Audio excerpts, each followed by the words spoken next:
I think we've given enough time for people to trickle in, so we can get started here. I thought I would begin by just talking about what I have planned for the course. And as I was indicating, as people were coming in to chat, I'm very flexible on this. If there are particular things that I am giving short shrift to and you want me to talk about, please let me know, and I will do my best to work them in.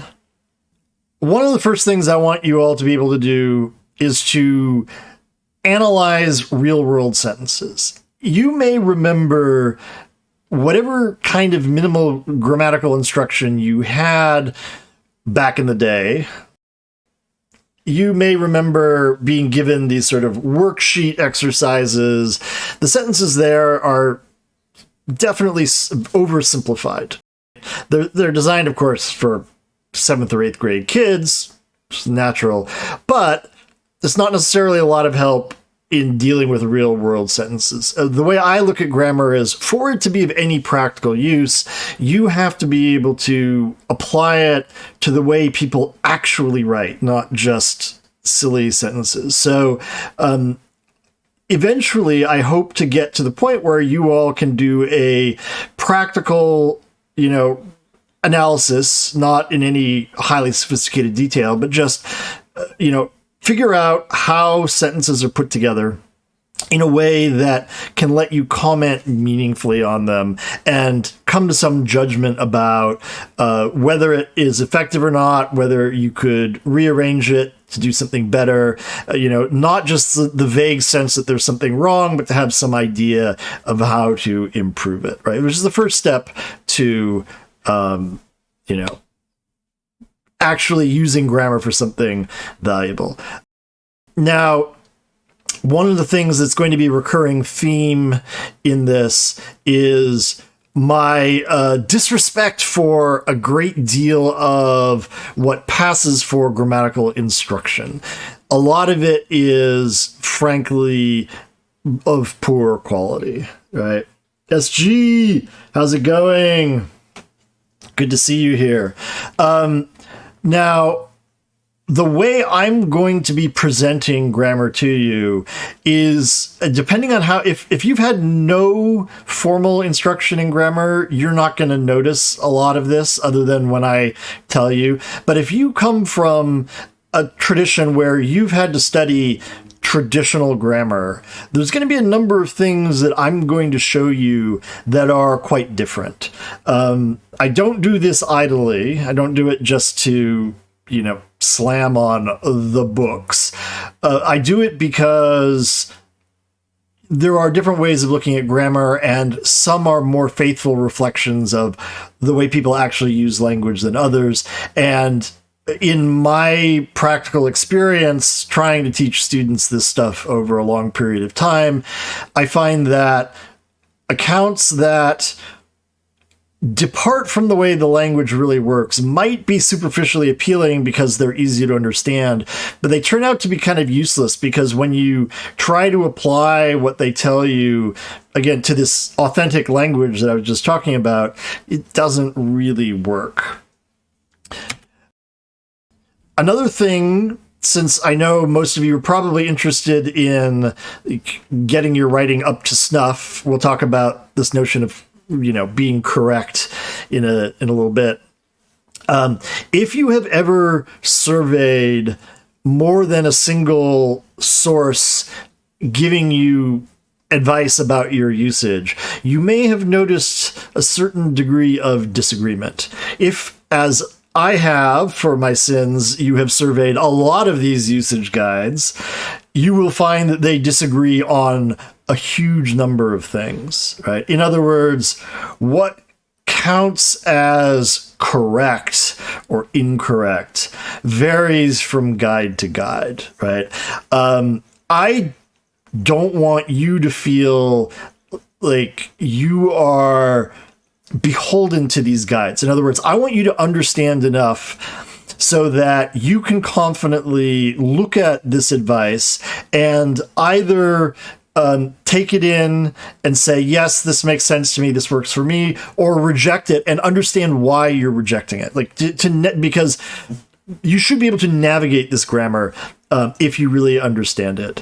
What I used to tell my students in my regular grammar courses was that if they really worked hard at it and went through everything I was going to give them, they ought to come out of the course knowing more about grammar than half the people who write grammar books, which isn't actually all that high a bar to pass.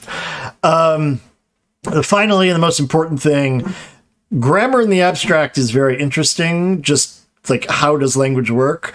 But in a practical sense, you ought to be able to use it for something. And one of the downfalls of the traditional way that grammar is taught is that it's purely a matter of correctness, of being right or being wrong. And that's ultimately deadening. Like, who cares? It's just boring. Once you realize how you can use grammar to actually and apply that knowledge to improving the style of your writing or speech, suddenly it actually becomes useful, right? There's a practical thing beyond just, it's nice to know something about language. So I'm hopeful that we will get there. But to get to that point, we do have to develop a pretty big knowledge base of things, okay? So those are my overall goals. I'm happy to entertain others from you all. Here are my anti-goals. Right? These are the things I do not want to happen in this class. Number one, very important. I do not want anyone to feel inferior about their language use. Right? This is an unfortunate consequence of the way a lot of grammar is taught or not taught, right? Is everybody winds up really insecure. Ooh, what's the right thing to do, right? That's not what we're about, okay? We're about polishing what you have, improving your skills for it. So, we are not going to assume that there is one single correct English. In a practical sense, we are going to be talking about standard written English, but as we'll see, that's a really big oversimplification and abstraction, right? This is tightly linked to your language is fine. Hey, Zolas. Yeah, you see, this is the thing, Zolas. Like, using like every 3 words, if you want to use like every 3 words, that's okay. If you want to try to eliminate it from your speech, that's also okay, right? Do what works for you. I do not want you to feel... I say a lot. I have a lot of hesitation markers in my own language. So what? I also do not want to assert things without evidence. I'm going to be very opinionated about grammar, but I plan to try to back it up. The way I want us to approach language is evidence-based, right? I would call it scientific, but we're not going to be scientific in the formal sense, right? But we're working in a social science here, right? We are making assertions about the way that language works. Those are factual assertions. We need to prove it, right? This is something that a lot of writers of usage guides do not do. They tell you, oh, this is terrible. This is atrocious. No educated person would ever speak this way. But they don't actually present any evidence that it's anything other than their pet peeves. I'm going to try very hard not to do that. Now, there will be some times where I might tell you, okay, I'm going to give you the simplified account. Trust me on this. We can come back to it later in more detail. Oh, Kiwi. Thank you so much for that gift sub to SG. Really appreciate it. And staple on a beak of your own choice. No problem, lovely parrot. How long will that take? Oh, let me see. Friday? No, that's okay, Kiwi. I don't mind at all. I don't know why the follow alert is not showing up on screen. Let me just quickly see what we have here.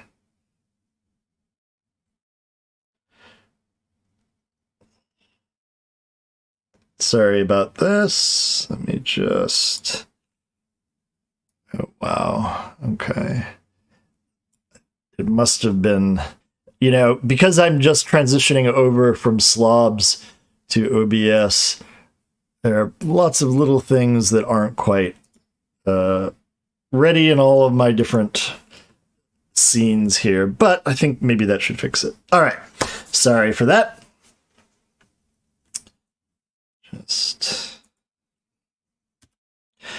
Okay, another thing we're not going to do. We're not going to be grammar Nazis. I hate fascists, right? Even if you're whether, you know, and that term grammar Nazi is very offensive just in general, just because, like, I mean, who wants to take pride in being a Nazi? But we are not going to, you know, like, what do I want to say? We're not going to mock people who, or be censorious to people who don't necessarily get everything correct according to whatever standard of correctness we are going to follow, right? You know, grammar, learning about this stuff should be an exercise in expanding your knowledge and, you know, finding out ways to reach out to others, right? Being a grammar Nazi is a way of shutting down differences, and I do not approve. So, all right. How are we going to run the class? I encourage you all to participate. If you have questions, please do. If you just want to sit here and lurk for the whole thing, or you want to talk to each other in chat while I'm talking, that is fine, right? Like I said, we've got the Discord voice chat. If you want questions, you can just join there. If you want homework, I will give it to you. But I'm not going to, you know, no homework is required. I'm going to try to do as much of this as, like, in-class exercises as we can. That said, you learn something like grammar by doing it, not by listening to me talk about it. So I do encourage you to really try to do the exercises and not just sit back and watch other people do it. Right? It's when you see somebody else solve a problem, you look at it and you say, oh, that's easy. I get it. But then when you try to go do it yourself for the first time, you might struggle. Right? So, you know, should do it. I will keep the VODs around. I will probably, you know, if there's interest, I can even upload them to YouTube so they're around permanently. For people, weird that you want homework. Well, look, if you're motivated for a class, then that's cool. If you guys want homework, I'll give it to you.